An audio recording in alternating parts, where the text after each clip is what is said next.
What do you do if you run out of power?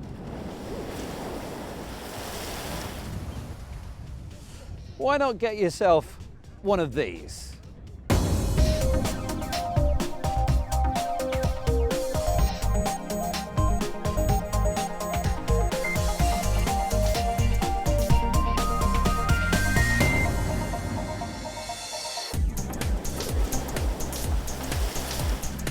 Welcome to Click, I'm Spencer Kelly, and welcome to one of the strangest places I have ever been, where the Earth is literally alive with energy. So much so that the country gets its power by simply plugging into the planet. This is Iceland.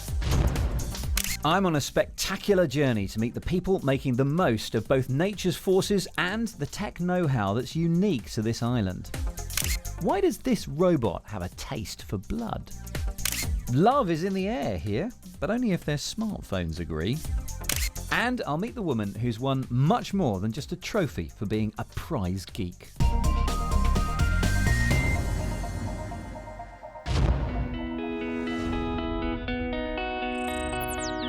Time for Click to get up and go. And this time, we're heading towards the top of the world. At almost 67 degrees north and just nudging the Arctic Circle, Iceland is home to 320,000 people, all living on top of a plume of superheated rock in the middle of the Atlantic.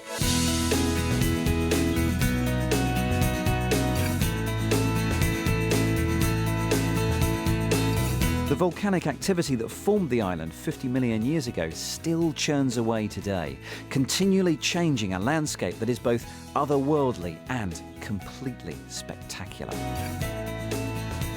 The sat-navs here know that too. In fact, if you're not in a hurry, they can be programmed to take you out of your way and take in some of the island's wonders.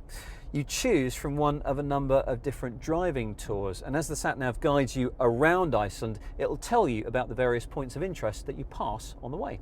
The area we're driving through is called Þrastarskógur Woods. Also coming up is one of Iceland's richest salmon rivers, the River Sog, which flows out of Lake Þingvallavatn. The country's economy has also had a bit of a rocky ride of late. After its banking industry famously went south, it now relies on tourism more than ever before. But while the visitors enjoy one natural resource, the locals are taking full advantage of another. Iceland has, to all intents and purposes, an unlimited supply of heat. Water that seeps just a short distance down into the crust bursts back to the surface as superheated steam and mud. The first benefit for Icelanders is free central heating. The naturally warmed water is stored in these suitably futuristic-looking tanks overlooking the capital, Reykjavik.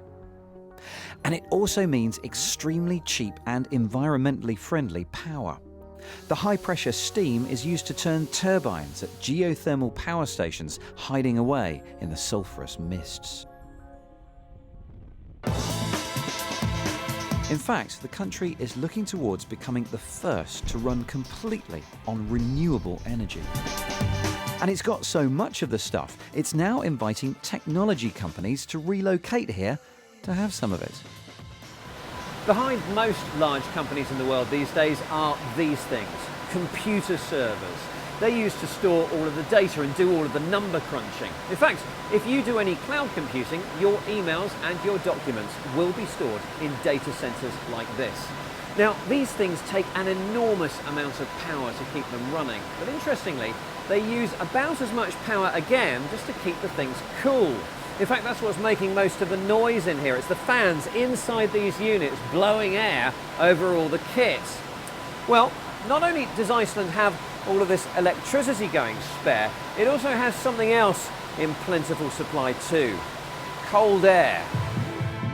While the heat below ground provides that cheap power, the cool conditions above ground remove the need for power-hungry chillers. Not that Iceland is alone in offering a cool place to house your data. Globally, data centers are moving north to chillier climes, but recently Facebook chose to build its first European data center not in Iceland, but in Sweden. I asked Fern Global's boss if Iceland might struggle to lure all that sensitive and precious data into the country. What with all those active volcanoes just up the road? In Iceland, our site is located to the west, and the volcanoes happen to be to the east. So these wonderful volcanoes that produce this geothermal energy, if there was to be an eruption, the prevailing winds carry any of that ash to the east. Data centres are among the fastest growing consumers of energy, and reducing that consumption is moving higher and higher up the environmental agenda. But in order to reach its 100% renewable energy target, Iceland needs to tame a beast that's been around for more than 100 years: the motor car. As long as Iceland relies on petrol, it can't be completely green. Now, the Icelandic government has pledged that 10% of all transport fuel will be eco-friendly by 2020. It's considering hydrogen cars, methane cars powered by the gases that come from rubbish, and electric cars, which surely should be the obvious choice here. After all, 3/4 of Icelanders live in or around Reykjavik, and city driving is what electric vehicles do best. And yet, the grand total of electric vehicles in Iceland at the moment is 30. So, what's the problem? I went to meet the Gunnarsson family. Today, they drive a diesel-powered 4x4, but they've been part of a government experiment and were given an electric and a hydrogen car to test out. Now, the hydrogen car wasn't a goer because there weren't many filling stations, but the electric car could be charged very cheaply at home. So why have they gone back to diesel? They are expensive at the moment. They are too expensive. Yeah. They are small and expensive, but I think they will get cheaper. I think there are two main problems. The cost of the car when you start it, and the range you can drive it. We got almost up to 100 kilometers on one charge. It was in the end of the testing period when I had learned to drive the car and not have the radiator on when I didn't need it, not listen to the radio when I was not listening to anything especially, and things like that. But there is another theory as to why alternative fuel cars haven't taken off here. Take a look at what people do drive here. There's a lot of 4x4s, and that's because there's so much off-roading and rough terrain driving to be had here in Iceland. And how many electric SUVs have you ever seen?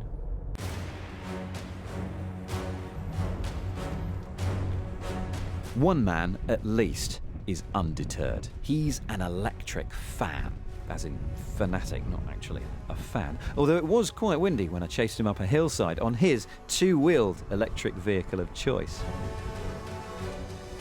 Gisli Gislason is an entrepreneur who's one of Iceland's biggest proponents of electric transport, and he's adamant that those concerns about range are unjustified. I think 90% of the people in Iceland doesn't drive more than 35 kilometers per day. So why do you need long-range cars? You know, we have thousands of filling stations for the car at your home. And it's my opinion that, you know, 90% of the people will actually charge at home overnight, which is very easy. The most popular alternative fuel car here is the methane car, which Yes. runs off rubbish. Yes. How green is that? Why are they so popular? Actually, they are more like gasoline cars, you know, you're burning something. And people actually, they really don't understand, you know, how can a small motor take this car even faster than the gasoline car? And it's changing. It will happen. Gisli, thanks. No problem. Let's go for a ride.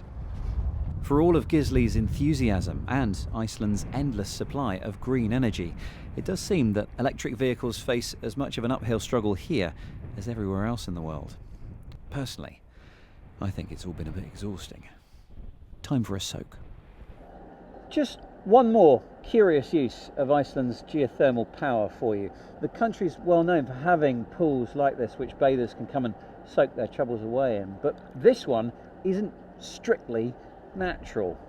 Now, just over there, through the steam, is a geothermal power station which is taking the steam from the ground, turning the turbines and changing it into electricity. Once the steam has cooled into warm water, it ends up here in a man-made but naturally heated lagoon. Hi, this is Spencer. Thanks for calling. I'm abroad filming at the moment and unable to take your call due to the hectic schedule. So please leave a message. Thanks. Kelly, it's the boss. You should have been back in the office 2 days ago. Call me.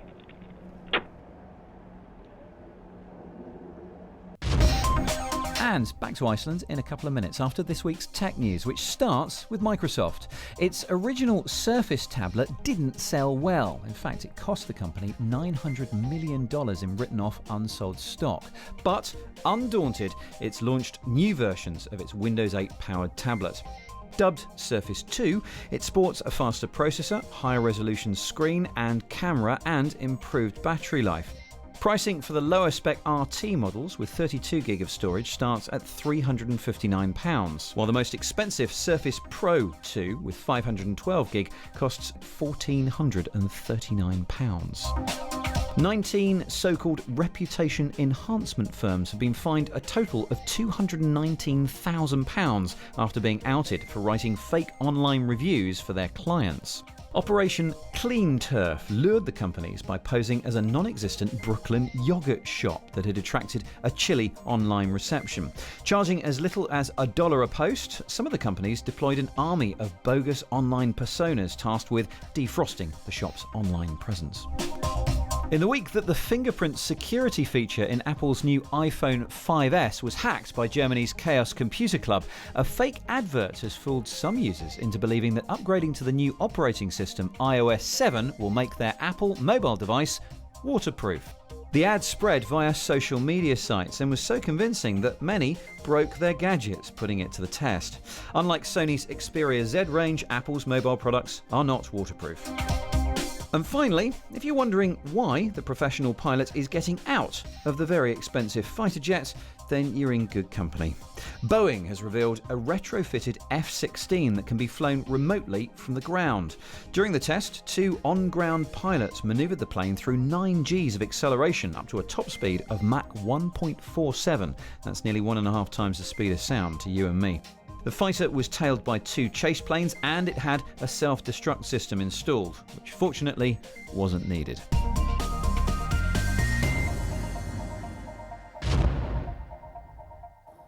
I've ditched the car and decided to explore Iceland's capital. This place feels more like a town than a city. Reykjavik itself may be home to just 120,000 people, but it's not lacking any of today's mod cons. I never thought I'd be complimenting a city on the beauty of its hot water tanks, but you can see why they call that place the Pearl, can't you? Anyway, I've come to this hill overlooking Reykjavik to find where I'm off to next. Now, it's a university, but I'm told the students aren't quite what you'd expect.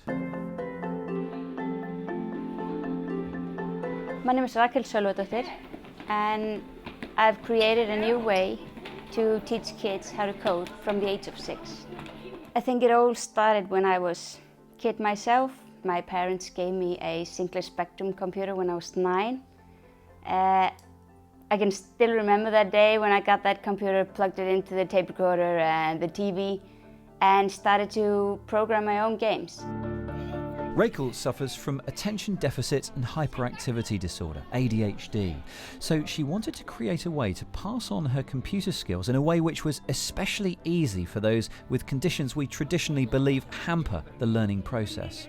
When I saw my kid, he has ADHD as well, when I saw him going through the same struggle as I had to go through school system, I felt that something needed to change.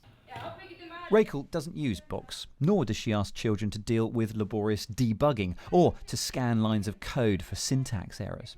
She uses 3D graphical interfaces like Minecraft and Alice, games that help youngsters understand the basics of telling a computer what to do. Here, characters, objects, and even the wider online world are created, along with rules which govern how they'll react if certain things happen.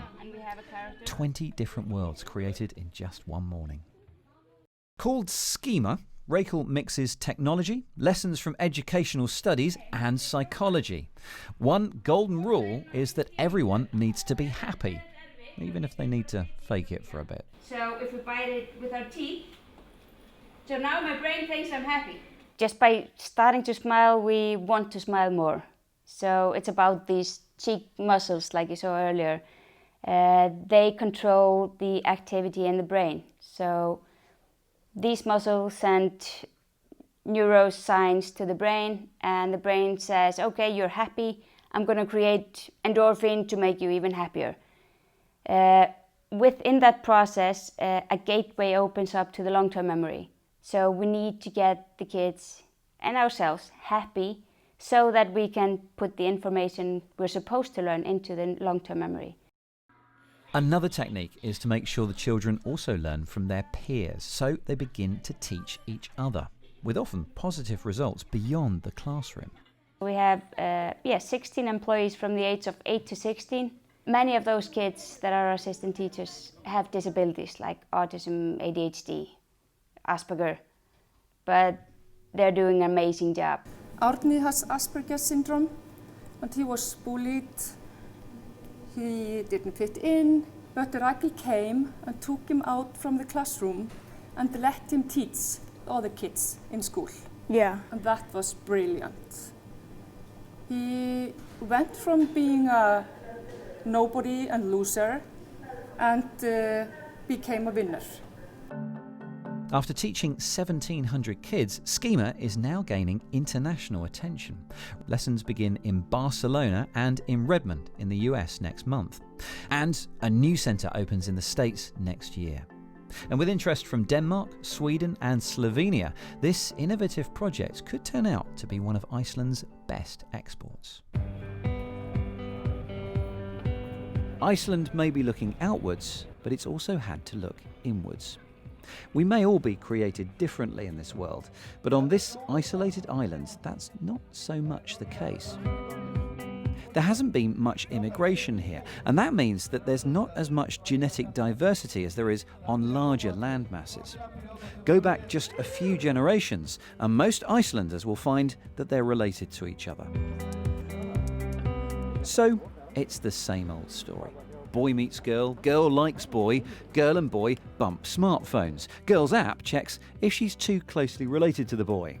App says no, so go for it. Ingeborg Rosa is one Icelander who's found new ways to use this app to avoid, shall we say, embarrassing situations. It's very convenient to look up the guys you meet when you're maybe downtown, you see a cute guy or you meet someone really interesting. Look him up there and see whether he's related to you or not.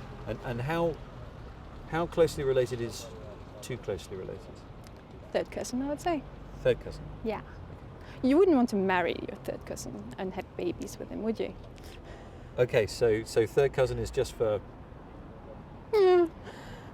Fourth cousin is fine. The fourth cousin is fine? Yeah, okay. Yeah. After all, this is Iceland. I'm embarrassed. All the information for the app comes from the nation's genealogy records. Called the Book of Iceland, it's a serious endeavour. Pretty accurate written records go back to 1703. The book allows people here to discover exactly how they're linked to almost anyone else from Iceland. In the past, the population has dipped to just 30,000 here, so there's useful information dating back over 1,000 years. The boss of DNA analysts Decode told me that this database is helping us to understand many conditions across the world, like schizophrenia, diabetes, and many cancers. There is a so-called founder effect in Iceland, which means that we can trace everyone who has a particular disease to a relatively few individuals who lived a few centuries back. So the reason for a disease is very likely to be the same in most people in Iceland who have the disease. A large section of the population here has given blood to the firm to help it assist research globally. Now, once these samples are taken, they're not just kept for weeks or even months. It makes sense to keep them for as long as is possible for research or pattern matching that might happen years in the future.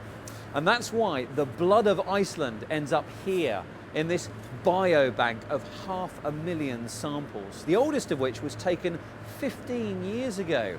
And the reason that even that sample is still good today is that the temperature in here is minus 26 Celsius, or as Icelanders call it, mild. So, as the robots continue to serve up these samples, hopefully those discovering their personal connections to each other won't get such a frosty reception. And believe it or not, here we are in the middle of Reykjavik playing Cupid, because those two hadn't even met before we asked them to bump their phones together. So who knows where that might lead. Although I do have to tell you, they did walk off in separate directions at the end. There you go. Now that's one way to use your smartphone. Here are quite a few more, courtesy of Kate Russell and Webscape. You don't need your own blood bank or shelves stacked with ancient record books to chart your family history, because wherever you are in the world, you can go online and have a website do most of the hard work for you.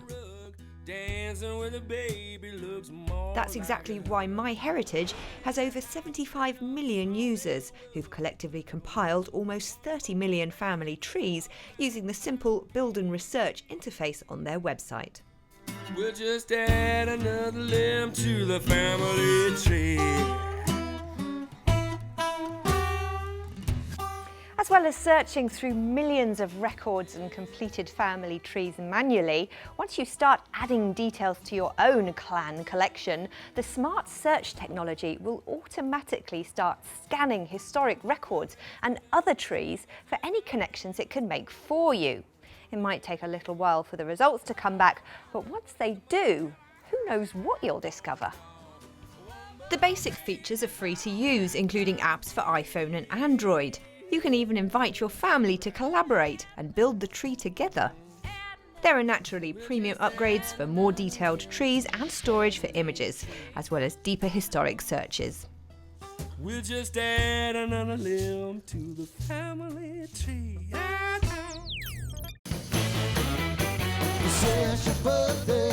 Talking of historic events, remember when you first joined Twitter? For Click, it was the 11th of July 2007. You can find out your Twitter birthday at the rather naffly named site of the same name. One of Twitter's best kept secrets is @MagicRex, an experimental account you can follow to receive direct messages if anything is happening inside your social graph that you should be aware of. For example, when several of the accounts that you follow all follow a new user. Like this notification that I received recently.